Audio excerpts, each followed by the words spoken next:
नमस्कार, मैं संजू मिश्रा स्वागत करती हूँ आप सभी का आपके अपने चैनल में। बच्चों आइए आज हम लोग पढ़ते हैं पंचवर्षीय योजनाओं में ग्रामीण विकास। पंचवर्षीय योजना के बारे में आप लोग जान रहे हैं इस समय कौन सी पंचवर्षीय योजना चल रही है। 12वीं पंचवर्षीय योजना चल रही है। अब हम लोग जानेंगे कि पंचवर्षीय योजनाओं के अंतर्गत कौन से गांव का या ग्रामीण विकास योजनाओं में कौन कौन से तथ्य आते हैं या कौन सी पंचवर्षीय योजना में ग्रामीण विकास के लिए कौन सा लक्ष्य लिया गया है। आप सभी लोग हमारे वीडियो को कमेंट करते हैं, लाइक करते हैं, शेयर करते हैं। एक विशेष बात, वीडियो शुरू करने से पहले हम आपसे कहना चाहते हैं, धर्मेश कुमार जी आपका एक सुझाव है, जाहिर सी बात है आप वीडियो देखिएगा और अगला सुझाव भी जो आपका होगा वो स्वागत है आपके सुझावों का। आप कह रहे हैं कि बोर्ड के सामने से हम बिल्कुल हट जाया करें, तो भाई जब तक हम पढ़ाएंगे तब तक तो बोर्ड के सामने रहेंगे। उसके बाद आज के बाद हम कोशिश करेंगे कि हम हर 2 मिनट पर जब भी कुछ लिखा जाए तो बोर्ड के सामने से हट जाएं और आप लोगों को देखने का मौका मिल जाए। इसके बाद भी अगर आपकी कोई शिकायत, कोई सुझाव हो तो आपके सुझाव का स्वागत है। लाइक कीजिए, सब्सक्राइब कीजिए, बेल आइकन बजाइए और जितना भी हो सके, जैसा भी सुझाव हो, जैसे भी प्रश्न हो, हमको शेयर जरूर करें कमेंट बॉक्स में। चलिए हम लोग आगे बढ़ते हैं। तो हम लोग बात करते हैं पंचवर्षीय योजनाओं में ग्रामीण विकास। तो बात करते हैं सबसे पहले प्रथम पंचवर्षीय योजना की। किसकी? प्रथम पंचवर्षीय योजना की। तो हमारी प्रथम पंचवर्षीय योजना लागू हुई 13 अप्रैल 1951 में और ये चली 31 मार्च 1956 को। ये तो सभी लोग जानते हैं ना कि नई योजनाओं की शुरुआत कब होती है? 1 अप्रैल से शुरू होता है।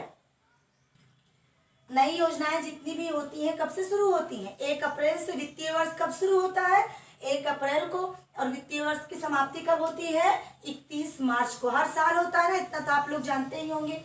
तो 1 अप्रैल 1951 से प्रथम पंचवर्षीय योजना की शुरुआत हुई और मार्च 1956 में प्रथम पंचवर्षीय योजना की समाप्ति हुई।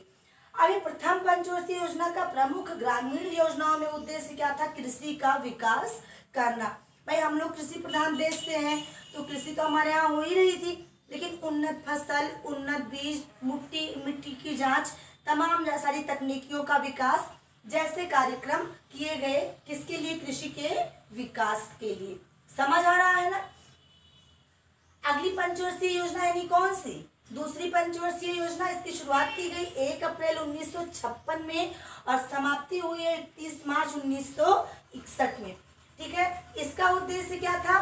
25% राष्ट्रीय आय में वृद्धि, यानी जितनी वृद्धि अब तक थी उस वृद्धि से 25% जो है राष्ट्रीय आय में वृद्धि की जाएगी। किसके जरिए की जाएगी? रोजगार के अवसरों में वृद्धि करके की जाएगी। और ये रोजगार कैसे वाले होंगे?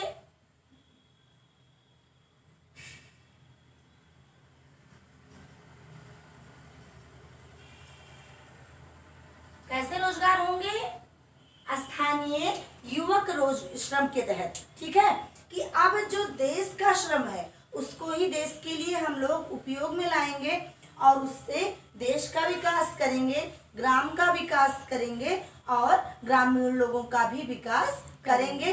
और राष्ट्रीय आय में कितनी % की वृद्धि करेंगे? 25% की वृद्धि करेंगे। बच्चों टॉपिक्स में बहुत ही इंपॉर्टेंट चीजें ही बताई गई हैं, तो आप इतने को आराम से याद कर सकते हैं। मान लीजिए पूछ लिया जाए, द्वितीय पंचवर्षीय योजना के अंतर्गत राष्ट्रीय आय में कितनी वृद्धि निर्धारित की गई थी? कितनी? 25% की वृद्धि निर्धारित की गई थी। मान लीजिए क्वेश्चन आ जाए, प्रथम पंचवर्षीय योजना का प्रमुख उद्देश्य कौन सा था? कृषि का विकास था। समझ आ रहा है ना?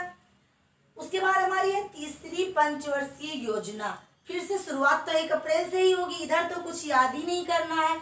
सभी योजनाओं की शुरुआत कब से? 1 अप्रैल से। हम लोगों को केवल इसके बाद से शुरू कर देना है। तो 1 अप्रैल 1961 से लेकर के 31 मार्च 1966 तक तीसरी पंचवर्षीय योजना हुई थी। अब इसका प्रमुख उद्देश्य क्या था? रोजगार के अवसरों में वृद्धि। इसके पहले ही हम लोग पढ़ चुके हैं, तमाम सारी ऐसी जो है योजनाएं चालू की गई जिसके तहत क्या हो, गांव के लोगों को रोजगार के अवसर मिल सके। जैसे आपका मनरेगा योजना ही हो गया था, आपके रोजगार वृद्धि 100 दिन रोजगार गारंटी उस दिन हमने आपको बताया था, या फिर समृद्ध ग्राम योजना पिछली क्लास में बताया गया है ना। तो इन चीजों के जरिए क्या किया जाए, रोजगार के अवसरों में वृद्धि कर दी जाए। उसके बाद आपकी आती है चौथी पंचवर्षीय योजना। चौथी पंचवर्षीय फिर कब शुरू होगी, 1 अप्रैल, और 1 अप्रैल कब से 1969 से लेकर 31 मार्च 1974 तक की योजना चली। इसका अब देखो, इसमें तमाम सारे कार्य किए गए हैं। किस योजना में, चौथी पंचवर्षीय योजना में कई सारे कामों को लक्ष्य बनाया गया। कौन कौन सा काम किया गया, सबसे पहले तो 62.38 बेरोजगारी का अनुपात। ये क्या है, इसके कहने का मतलब क्या है, इसके कहने का मतलब ये है कि इस समय क्या किया गया था, शहरी बेरोजगारी और ग्रामीण बेरोजगारी का जो अनुपात था वो कितना था, 62.38 था, है ना। तो पहला कौन, शहरी, और बाद वाला कौन, तो ये दूर करने का प्रयत्न था कि क्या कितना दूर किया जाए, 62% शहरी बेरोजगारी को दूर किया जाएगा और 38% क्या क्या किया जाएगा, ग्रामीण बेरोजगारी को दूर किया जाएगा। समझ में आ रहा है अनुपात का मतलब क्या है। अब बात आती है इसके प्रमुख उद्देश्य क्या थे। तो देखिए ढेर सारे में लिखा है, लेकिन सभी किसानों के लिए। भाई कह रहा है लघु किसान, सीमांत किसान, बड़े किसान, तो सभी किसान तो कह रहा है, यानी सभी प्रकार के किसानों के लिए कृषि एवं श्रमिक एजेंसी बनानी थी। एजेंसी शब्द को हम सही कर देते हैं, क्या बनानी थी, कृषि एवं श्रमिक एजेंसी बनानी थी। तो और ग्रामीण रोजगार पुरजोर स्कीम बनाई गई थी। पुरजोर का मतलब क्या है कि इसमें जो बीच में शिथिलता आ गई थी, उस शिथिलता को दूर करते हुए नवीन तकनीकियों का, रोजगार सेवकों का, तमाम सारे ऐसे लोगों का विकास किया जो है ऐसे लोगों को नियुक्त किया जाए जो इन योजनाओं की देखभाल कर सके। समझ आ रहा है ना। तो क्या क्या योजना आई, सबसे पहले प्रथम पंचवर्षीय योजना, इसकी शुरुआत 1 अप्रैल 1951 से 31 मार्च 1956। प्रमुख उद्देश्य कृषि का विकास। द्वितीय योजना 1956 से 31 मार्च 1961 तक। इसका उद्देश्य 25% राष्ट्रीय आय में वृद्धि और स्थानीय युवकों को रोजगार। तीसरी पंचवर्षीय योजना 1961 से 1966। प्रमुख उद्देश्य रोजगार अवसर में वृद्धि करना। और चौथी पंचवर्षीय योजना में लघु, सीमांत, बड़े किसानों को हर तरीके से लाभ पहुंचाना और नवीन तकनीकी का विकास करना। साथ साथ चलाई गई स्कीम को और अच्छी तरीके से देखभाल करना और लागू करना। तो ये है हमारी 4 पंचवर्षीय योजनाएं चलती है। हम लोग आगे बढ़ते हैं। अच्छा, नोट तो कर लिए होंगे ना। अच्छा, ये धर्मेश जी का नाम इसलिए ले रहे हैं भाई क्योंकि इन्होंने कमेंट करके बताया है। आप लोग भी हमको कमेंट जरूर करें, ठीक है, ताकि हमको पता चल सके कि आप लोगों को कहाँ से दिक्कत हो रही है। चलिए आगे बढ़ते हैं। तो आइए देखते हैं, 4 पंचवर्षीय योजना हम लोग पढ़ चुके हैं। ये हमारी 5वीं पंचवर्षीय योजना। इसकी शुरुआत की गई 1 अप्रैल 1974 से 31 मार्च 1978 तक की। यहाँ से पंचवर्षीय, छठी पंचवर्षीय योजना में कुछ बहुत खास बात है जहाँ से क्वेश्चन आता है, तो आप लोग ध्यान देंगे। अभी क्वेश्चन तो सब जगह से आता है, आप लोग यही कहेंगे, लेकिन कहीं से ज्यादा आता है, कहीं से कम आता है। तो 1 अप्रैल 1974 से लागू हुआ 31 मार्च 1978 तक। इसका उद्देश्य क्या था, काम के बदले अनाज। अभी देखो सारे उद्देश्य वही है जो हम लोग ऊपर पढ़ चुके हैं। ऊपर हम लोगों ने पढ़ा ना कि ये ग्रामीण कार्यक्रम कौन सा है, काम के बदले अनाज योजना। उसके बाद न्यूनतम आवश्यकता राष्ट्रीय काम। अब इसमें क्या क्या आता है, इसमें काम आता है, इसमें पेयजल की व्यवस्था करना आता है, टीकाकरण आता है, पशुधन चिकित्सा आता है, या फिर प्राथमिक चिकित्सा या सामुदायिक चिकित्सा आता है, या फिर संक्रामक रोगों का उन्मूलन। पता लगा इसमें क्या क्या चीजें हैं। पेयजल को, स्वच्छ पेयजल की व्यवस्था करवाना। उसके बाद कौन कौन सी चिकित्सा की, यानी प्राथमिक चिकित्सा की व्यवस्था करवाना, सामुदायिक चिकित्सा की व्यवस्था करवाना, संक्रामक रोगों का उन्मूलन करवाना। ठीक है। अंत्योदय कार्यक्रम, 1977 और 78 में एक प्रोग्राम लागू हुआ, कौन सा? अनंत्योदय कार्यक्रम। देखिए अनंत्य शब्द का मतलब यदि मैंने आपको पहले भी हिंदी में बताया है। अनंत्य माने क्या होता है? निचली जाति। तो अनुसूचित जाति और जनजाति के लोगों के अभ्युदय के लिए भी कुछ कार्यक्रम किए गए और उसको क्या कहा गया? अनंत्योदय कार्यक्रम के नाम से जाना गया। अभी आप सर्व शिक्षा नीति या नई शिक्षा नीति में पढ़ेंगे, वहां भी यहाँ से क्वेश्चन आता है, क्योंकि इसी कार्यक्रम के अंतर्गत जनजातियों और जो है घुमंतु जातियों और जनजातियों के बच्चों के निःशुल्क शिक्षा का प्रावधान भी किया गया था। ठीक है, और उसी के तहत एनसीईआरटी में शिक्षा पद्धति में एक व्यवस्था बनाई गई थी कि शिक्षक को 2 भाषाएं आनी चाहिए। कौन कौन सी? एक तो कौन सी भाषा आनी चाहिए? प्रादेशिक भाषा, और दूसरी कौन सी? राजभाषा। समझ रहे हैं ना? ठीक है, प्रादेशिक और स्थानीय भाषा का ज्ञान शिक्षक को होना चाहिए, इसकी भी यही जरूरत है। हालांकि ये पंचवर्षीय योजनाओं में नहीं है, लेकिन कहाँ है? एनसीईआरटी शिक्षण पद्धति या फिर नई शिक्षा नीति की जो 2 बातें थी वो बीच में हम आ गया बीच में, इसलिए आपको बता दिए हैं। उसके बाद हमारी छठी पंचवर्षीय योजना लागू हुआ 1 अप्रैल 1980 से 31 मार्च 1985 से। अभी देखिए 78 के बाद में क्या हुआ, जो है 80 में क्या हुआ, 30 मार्च 1985 से छठी पंचवर्षीय योजना लागू हो गई, जिसका उद्देश्य कौन सा था? अनवरत योजना। अभी ध्यान दीजिएगा, योजना लागू हुई और इस योजना को सरकार ने क्या बताया था कि कैसी योजना है।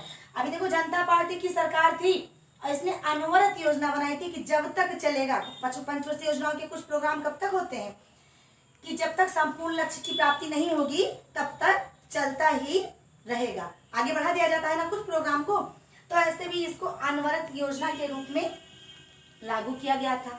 इस योजना में उद्देश्य था ग्रामीण श्रम शक्ति योजना, जो ऊपर हम लोग पढ़ चुके हैं, गांव के ही लोगों को उनके ही गांव में रोजगार के अवसर उपलब्ध कराना, या फिर राष्ट्रीय ग्रामीण रोजगार योजना, जिन लोगों के पास रोजगार नहीं है उनका पंजीकरण करवाना और प्रत्येक परिवार के कितने 2 सदस्यों को रोजगार मुहैया करवाना। अभी हुआ क्या, ये देखो 80 से योजना कब की थी? 85 तक की योजना थी और अनवरत लागू कर दी गई थी। अब इसमें क्या हुआ कि 7वीं पंचवर्षीय योजना लागू हो गई। कब? 1985 से 31 मार्च 1900 कब तक? 90 तक। ठीक है, अब जब ये योजना लागू कर दी गई तो इसमें तमाम सारी योजनाएं आ गई। कौन कौन सी योजनाएं आ गई? देखिए अप्रैल 1989 में जवाहर रोजगार योजना। अच्छा, ये जो छठी पंचवर्षीय योजना थी इसका दूसरी बार हुआ था। ये देखिए 78 है ना, तो 79 गायब हो गया ना। इसका मतलब एक पंचवर्षीय योजना जो लागू की गई थी उसका नवीनीकरण कर दिया गया था और पुनः छठी पंचवर्षीय योजना लागू कर दी गई थी। तो ये जो छठी पंचवर्षीय योजना, कभी कभी क्वेश्चन आता है कौन सी पंचवर्षीय योजना 2 बार लागू की गई, तो आपकी कौन सी पंचवर्षीय योजना? छठी पंचवर्षीय योजना को 2 बार लागू किया गया। एक बार लागू किया गया और जैसे ही योजना को 1.5 साल बीता कांग्रेस सरकार आ गई और अब क्या हो गया, योजना को पुनः लागू किया गया, रीस्टार्ट कर दिया गया। ठीक है, यानी योजना तो वही रही लेकिन नए सिरे से शुरुआत हो गई। उसके बाद हमारी 7वीं पंचवर्षीय योजना 1 अप्रैल 1985 से 31 मार्च 1990 तक। इसमें क्या हुआ, अब इसमें देखिए 1 अप्रैल 1989 को जवाहर रोजगार योजना की शुरुआत हुई। ठीक है, बाद में इसी को मनरेगा के नाम से परिवर्तित किया गया था। जवाहर रोजगार योजना ये कौन सी है? 100 दिन गारंटी वाली योजना, जिसमें प्रत्येक घर के 2 सदस्यों को 100 दिन की रोजगार की गारंटी दी जाएगी और अब अनाज के बदले क्या दिया जाएगा? पैसा दिया जाएगा। 8वीं पंचवर्षीय योजना लागू हुई 1 अप्रैल 1992 से 31 मार्च 1997 तक। इसमें बहुत सारे काम किए गए। कौन कौन से काम किए गए? पेयजल की व्यवस्था करवाई गई, शुद्ध पेयजल की व्यवस्था, टीकाकरण की व्यवस्था। पहले घर घर जाकर टीकाकरण की कोई व्यवस्था नहीं थी, लेकिन अब सामुदायिक केंद्रों पर टीकाकरण की व्यवस्था करवाई गई। कृषि विकास के लिए तमाम सारे प्रोग्राम, सहकारी खाद्यान्न बीज भंडार स्थापित करवाए गए। जो है मिट्टी के विकास के लिए भी कार्यक्रम करवाए गए। उसके बाद प्रौढ़ शिक्षा, ध्यान दीजिएगा शुरुआत कहाँ से हुई? प्रौढ़ शिक्षा की किस पंचवर्षीय योजना में? 8वीं में। कौन से? 1919 से लेकर के 35 वर्ष तक के वो लोग जिनकी पढ़ाई बीच में छूट गई है उनको पुनः साक्षर करने की जो योजना थी, किस योजना में? 8वीं पंचवर्षीय योजना में। एक और बहुत खास बात है, 8वीं पंचवर्षीय योजना से व्यवस्था लागू की गई कि अब कोई भी व्यक्ति मैला नहीं ढोएगा। पहले मैला ढोते थे ना लोग, तो अब लागू किया गया कि कोई भी व्यक्ति अब मैला नहीं ढोएगा, ये एक अमानवीय कृत्य है। उसके बाद स्वरोजगार गारंटी 1986 में लागू हुआ। इसमें क्या होता था कि आप अपना कुटीर उद्योग, गृह उद्योग इत्यादि के लिए सरकार से ऋण ले सकते हैं। स्वयं सहायता समूहों के द्वारा कार्यों को अपने ही गांव में रोजगार की तरीके से शुरू कर सकते हैं और अच्छी आय प्राप्त कर सकते हैं। उसके बाद एक चीज यहाँ ध्यान देंगे, मैंने लिख दिया है 2 अक्टूबर 1993 को रोजगार आश्वासन योजना लागू हुई, क्योंकि क्या किया जाएगा, अब इसके तहत खोज की जाएगी कि किन लोगों को रोजगार नहीं मिला है और प्रत्येक व्यक्ति को रोजगार मुहैया कैसे करवाया जाए। तो क्या देखा हम लोगों ने, पंचवर्षीय योजना में 5वीं में क्या हुआ, काम के बदले अनाज और न्यूनतम राष्ट्रीय आय तय कर दी गई। छठी को 2 बार लागू किया गया। खास बात ये है, एक बीजेपी और एक कांग्रेस, ठीक। उसके बाद 7वीं में क्या हुआ, जवाहर रोजगार योजना की शुरुआत हुई है। और 8वीं मोस्ट इंपॉर्टेंट है क्योंकि इसमें पेयजल की व्यवस्था की गई, मैला ढोने की प्रथा को समाप्त कर दिया गया। साथ ही साथ प्रौढ़ शिक्षा की भी शुरुआत कर दी गई और उसके साथ साथ और क्या हुआ, सामुदायिक केंद्रों पर टीकाकरण की भी व्यवस्था करवाई गई और साथ साथ कृषि विकास की तमाम सारी तकनीकी को बढ़ावा दिया गया, उन्नत कृषि की शुरुआत भी की गई। चलिए हम लोग आगे बढ़ते हैं।